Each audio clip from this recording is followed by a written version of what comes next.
What's going to happen with the U.S. agreements on tariffs with the U.K. and the EU in light of these new tariff threats over Greenland? And why should any country ever enter a trade agreement with this administration when one day to the next the goalposts could change? And how do companies, you just mentioned certainty, you just mentioned capital expenditures. If I'm a corporate executive, how do I know how to make decisions about future investments, about CapEx, if I don't know what my costs and fees and customs duties I'm going to face in the future? Well, again, I would say this is the same kind of hysteria that we heard on April 2nd.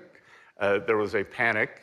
And what I am urging everyone here to do is sit back, take a deep breath, and let things play out. As I said on April 2nd, the worst thing countries can do is escalate against the United States. Back then, only one country, China, escalated. We ended up in an unfortunate tit for tat in tariff raises. We ended up at 145, 125. Through President Trump's good relations with Party Chair Xi, we have managed to stabilize that relationship and given great certainty. And as far as your question about the additional tariffs, what President Trump is threatening on Greenland is very different than the other trade deals. So I would urge all countries to stick with their trade deals. We have agreed on them, and it does provide great certainty. Great, thank you. We'll take the next question, please. Let's start here in the front row with the laptop. Please state your name and outlet. Tim Bartz from German magazine Der Spiegel. If it's true that your economic policies are so successful, why doesn't it resonate with the American people? Your president and the government is highly unpopular in your country. Are they not able to understand what you have achieved, or what's the reason for that? Great question. I can tell you what we are not going to do. We are not going to do what the Biden administration did, and I believe the American people still have inflation PTSD from the biggest inflation in 49 years, and the Americans, they are right to be upset. The Biden administration created an affordability crisis like we have not seen. We are working to bring that down, and please recall that many outlets in this room said that it was a vibe session. The American people do not know what they are feeling. They don't know how good they have it.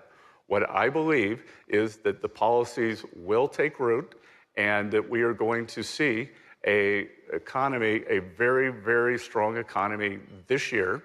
We could see 5%, between 4-5% real growth, which would mean 7 or 8% nominal growth. And to answer your question, you may not understand the nuances of the way the U.S. tax bill worked, but part of it is a timing problem. When we did the One Big Beautiful Bill on July 4th, which included the president's signature policies for working Americans, no tax and tip, no taxes on overtime, no taxes on Social Security, deductibility of auto loans. If you buy an American car, the IRS, which I am also the commissioner of, did not give withholding guidance. So Americans continued paying at the same rate. So in the first quarter, we are going to see substantial tax refunds, maybe up to $1,000 for working households, $1,000 per worker. So we will see these substantial tax refunds. The Americans will adjust their withholding, and they will get an automatic bump up in their weekly or monthly paychecks. So I think that we are on the cusp of an acceleration that working Americans will feel. Thank you. We'll take the next question. Let's please go right here, ma'am, with the name and outlet. Christine Lee, most recently with Bitcoin Magazine. Can you give us an update this year in 2026, what America's strategy is for a Bitcoin strategic reserve? And given that the SDNY recently seized Bitcoin from developers working on a project called Tornado Cash, what does the administration think about that, contrary to Trump's executive order saying that Bitcoin should not be, seized Bitcoin should not be sold? So a lot of things to unpack there. I'm not going to talk about Bitcoin specifically. What I will talk about is the administration led by Treasury and our colleagues on both sides of the aisle in Congress passed historic legislation, the Genius Act for stablecoins. We are working on clarity legislation. And our goal, again, it is the president bringing digital assets and innovation onshore to the U.S. We want to be the best regulatory regime for digital assets and creativity to spark innovations. The previous administration almost created an extinction event for digital asset companies. We are bringing them back. I'm not going to comment on that litigation other than to say, if anything was seized, I believe it would have been seized from the founders, and the policy of this government is to add seized Bitcoin to our digital asset reserve after the damages are done. So the Bitcoin reserve, our view was first you have to stop selling, which we have done, and then we can add the assets in asset forfeitures. Great. We'll take the next question here in the front row. Ma'am, with the turtleneck, please. It's a big turtleneck. An outlet. Mr. Secretary, Hadley Gamble with IMI. Thank you so much for taking my question. The first part of which is there has been a great deal of talk by EU governments and the UK about exercising the so-called nuclear option when it comes to Greenland, which would be essentially to dump U.S. treasuries. How is the Treasury Department and the White House prepared for that? What's the plan if that's something that they begin to do? Well, I just want to say this is a false narrative that there is no talk in European governments. This was a report written by Deutsche Bank that this could happen. The media has latched onto this. I think it is a completely false narrative. It defies any logic, and I could not disagree more strongly on that. If you look, the U.S. Treasury market was the best performing market in the world, or the best G7 performing bond market, and we had the best performance since 2020. It is the most liquid market. It is the basis for all financial transactions, and I am sure that the European governments will continue holding it. And as I said, I think everyone needs to take a deep breath. Do not listen to the media, who are hysterical, just like they were, just like you all were. Let's just go back to what happened after April 2nd, hysteria. And what happened? We had the fastest stock market recovery in history. So I think these false narratives, get out there, get spun up out of control. When I was an investor, part of my success was sticking back, looking at the medium and long term, and ignoring the media. And so just to follow on to that, so you do not believe that the EU or the UK have any retaliatory financial instruments or measures in their bag that the United States should be worried about? No. Let's go to the next question. Ma'am, second row, scarf, please, name and outlet. Thank you. Hi, Jordan Holman with the New York Times. So as you're here in Davos right now, which CEOs are you planning to meet with? And have any of them, either European specifically CEOs, expressed any concern over Greenland and the trade agreements? And if not, what are you hearing from them? I haven't met any the CEOs yet, and my intention here is to meet non-US CEOs who I couldn't meet in DC. What do you think they will express to you? Well, I try not to anticipate the question.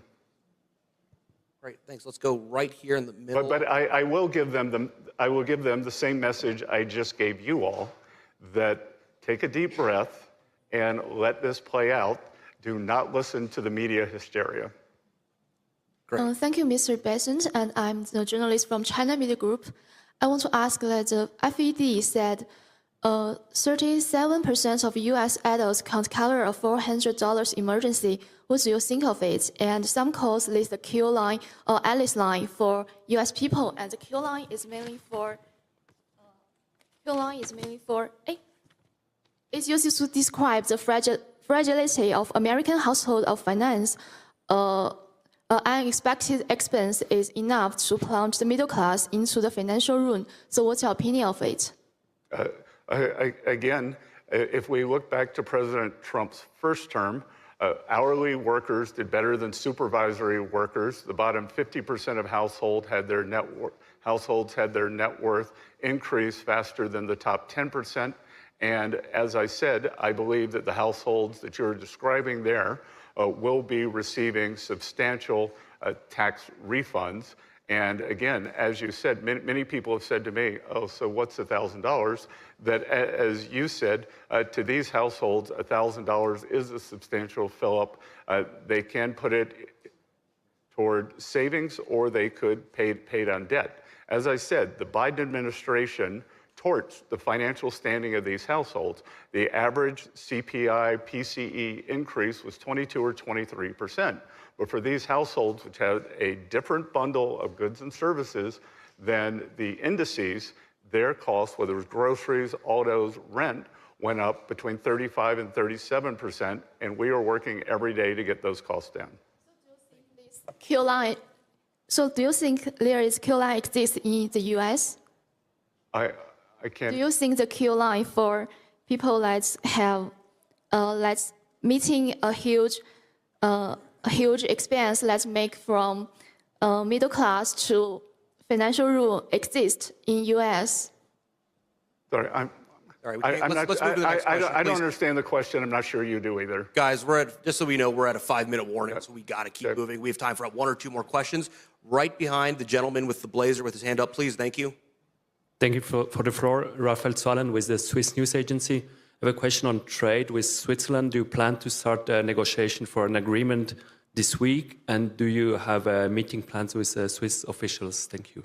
Yes, I'm meeting President Parmalat, who I've had a very good relationship with since he's vice president.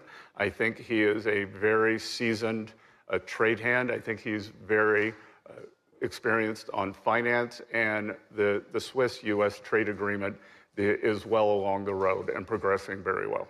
Great. And this is going to be our last question today. Guys, remember, there is a press briefing tomorrow for those who don't get one in. I'll take one from the back, ma'am, in the blazer. Thank you very much. Hi, thank you for taking my questions. I'm Malin from the Swedish business newspaper Dagens Industri. I just wonder, do you consider Europe to be an ally of the United States? And if so, I mean, how much economic pain are you prepared to inflict on Europeans and Americans alike in order for the United States to get their hands of a territory of an ally?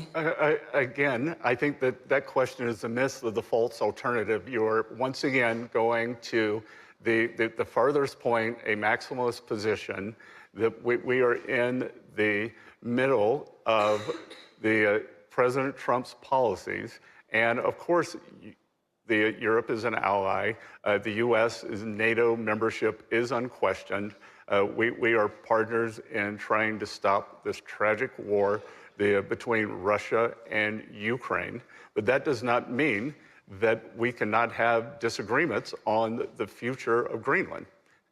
Yeah, but if there's a protracted trade war between the U.S. and Europe, but again, what price are you prepared to you pay? say if there's a protracted trade war, why are we jumping there? Why are you taking it to the worst case? Calm down the hysteria, take a deep breath. This is where we were last year. I'm sure you would have asked me the same question if we were here on April 2nd. And you know what? It all worked out. The economies are fine. We have a very good trade agreement. And I think our relations have never been closer. If anyone in this room wants to go back and study history, has anyone done that? What happened in post-World War II? It was not a straight line. Konrad Adenauer did not always agree with the U.S. presidents. Charles de Gaulle certainly did not agree with the U.S. positions. But that did not mean that we were not strong allies against the Soviet Union, did it? That's You want to answer that? Did it? So what's your message to European business leaders then who are now hesitating about the financial relation they have with the U.S.? It's been 48 hours. As I said, sit back, relax. I am confident that the leaders will not escalate and that this will work out in a manner that ends up in a very good place for all, for national security, for the U.S. and for Europe. Thanks. Thanks, everybody. That's going to be the last question for today. We have to restage this room. Thank you, Mr. Secretary. What I will again remind you all, there is another press briefing. Everyone who is here today is invited tomorrow. I would project that during tomorrow's press briefing, there will